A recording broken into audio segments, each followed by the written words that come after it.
Santa Cruz interior look around. Too cool.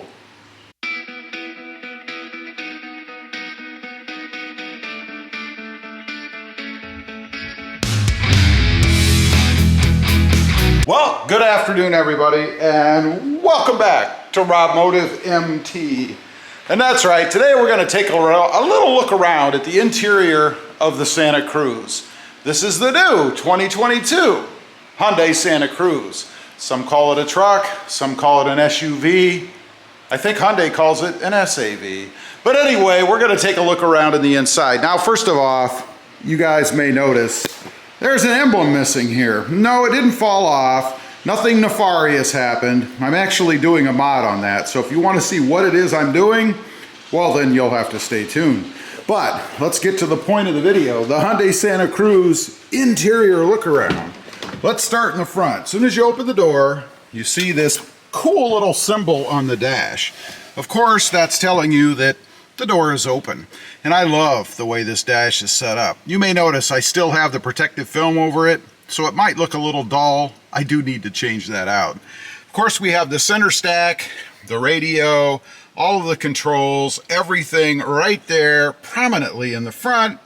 The steering wheel, all of the controls, the usual stuff on here. It is a bit of a smaller steering wheel, which I like. Kind of gives you a bit of a sporty kind of feel, I think. I think this is pretty cool. It is leather wrapped. And then, of course, you've got your standard controls on the sides and then your little paddle shifters, which I'll never understand. It's not a manual. It's never going to be a manual. In the center here, you've got your shifter and then all of your various controls, including your drive mode selector, which I'll show you in just a second. We've got a couple of decent sized cup holders here and then a little storage / phone charging area there. I really don't use those, but they're coming out in all cars or trucks these days, it seems. We've got some USB ports down here, as well as the charger activation button, I guess. If you push that in, you turn it on, I suppose. Or actually, it just comes on. You don't have a choice. It just sits there static and will activate if you throw a phone in there. Then we have, let's see, this is the old 12-volt little cigarette lighter, what used to be, or adapter these days. Moving on over, we have the glove box. Pretty cool, decent size. You've got the air filter. I did a video on how to change that back behind there. Mine did come with the all-weather floor mats. Those are handy. I think they should be in every truck. Moving up, we've got some controls here in the center, an SOS button. We have the sunroof controls here as well as the lights. These are LEDs. However, I found something today that I hadn't seen before. There are lights up here that you can turn in, or on rather. They appear to be analog, or the old regular yellow bulbs, I guess. They don't seem to be LEDs. They're kind of that yellow light. And then, of course, the mirror, and I suppose that's really what this is for, is to light up for the mirror. I don't know. Mine still has the protective covering on it. I'm actually going to do a video. There's a lot of protective covering left inside the truck, so we're going to do a little hunt, but that'll be later. A neat thing about this, you can fold it open, and then like many other vehicles, it slides, it's adjustable, so that you can indeed get it where you want it to be. I think that's pretty cool, something that I think a lot of people probably miss. And then we have the home link or garage door, gate, whatever accessory you want to control. We have 3 buttons underneath the mirror. And then, of course, the sunroof up there on the top. Now, there is a center console storage area, I guess, of course, right here, as well as heated seat controls here. Don't really need those down here in South Texas. I'm actually sitting in the truck sweating right now as I do this. And then, of course, the little storage bin or storage area here where you could fit a little safe or something, I suppose, if you wanted to. Now, before we move on to the back seat, let's go ahead and light it up. I'm actually going to turn it on in hopes that the air conditioning will cool me down a little bit. It is quite warm. So, it is push button start. Got the key in my pocket. Go ahead and hit that.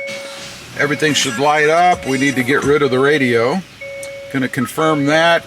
You can see a little bit of what the screen looks like there. We're not going to run through all the options. Frankly, I find that kind of boring. The air is on. I need it. There's what the screen looks like. That's just, I guess, what I'd call normal driving mode. We do have other modes. I'll show you those real quick. That is sport mode.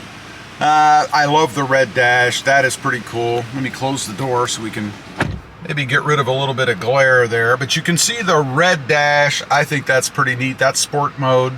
And then we have smart mode.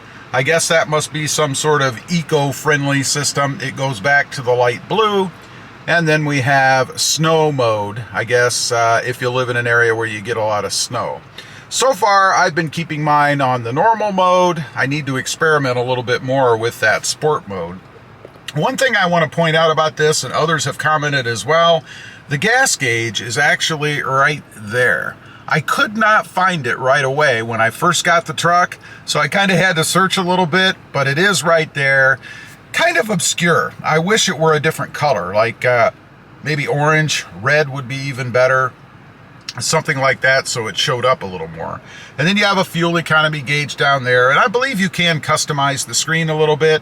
There are different modes, of course, that you can run through. We'll go through just a couple here. There's user settings. And then we have the tire pressure. You have to drive it so that it actually populates the numbers. And then we have an attention level. I guess that's to tell you how long you've been driving. And then back to the digital speedometer, which is where I keep mine. You can see everything lit up here. It is a cool blue light. Everything in here is blue. I like that. It really matches my truck. So for me, that's pretty cool. I'm curious if it comes in other colors for other trucks. I doubt it, but wouldn't that be neat? So that's just a brief look at what's in the front.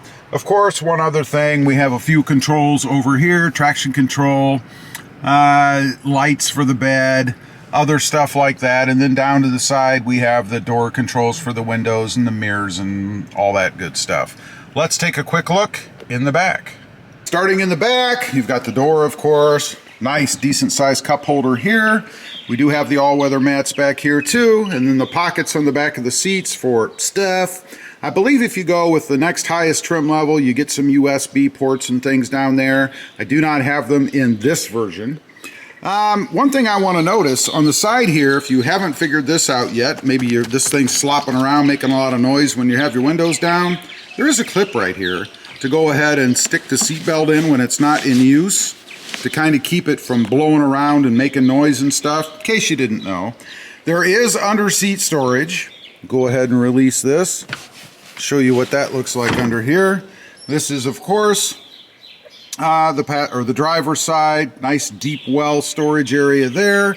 And then we do have storage on the other side. Most of it is taken up by the jack and the jack equipment. So really not a lot over there, but it does continue on to the other side. Go ahead and put that down. We've got the center dome light there, which does still have plastic on it, by the way. Again, need to do something with that.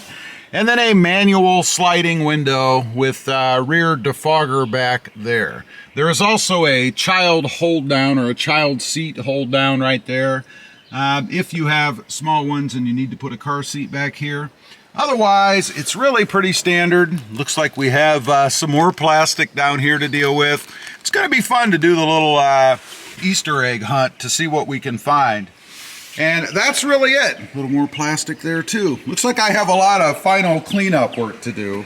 And I want to say that in all fairness to the dealership, I did rush them to get this truck out of there. So it's not surprising to me that a lot of this stuff is left in the truck. It's okay, I don't mind. It protects it until I discover it and go ahead and pull everything off. Anyway, that is just a quick Hyundai Santa Cruz interior look around. It is awesome. I love that gauge cluster display as well as the treatment for the radio, even that piano black finish material. Leave a comment, let me know what you think. Do you like it or not so much? I'd be curious to know. Also, I do have 2 additional channels. Rob Motive, all about Toyota Tacomas, and Rob Motive JT, all about the Jeep Gladiator. Check them out, and if you're interested, please consider subscribing. Thanks for watching. Stay safe out there. Bye.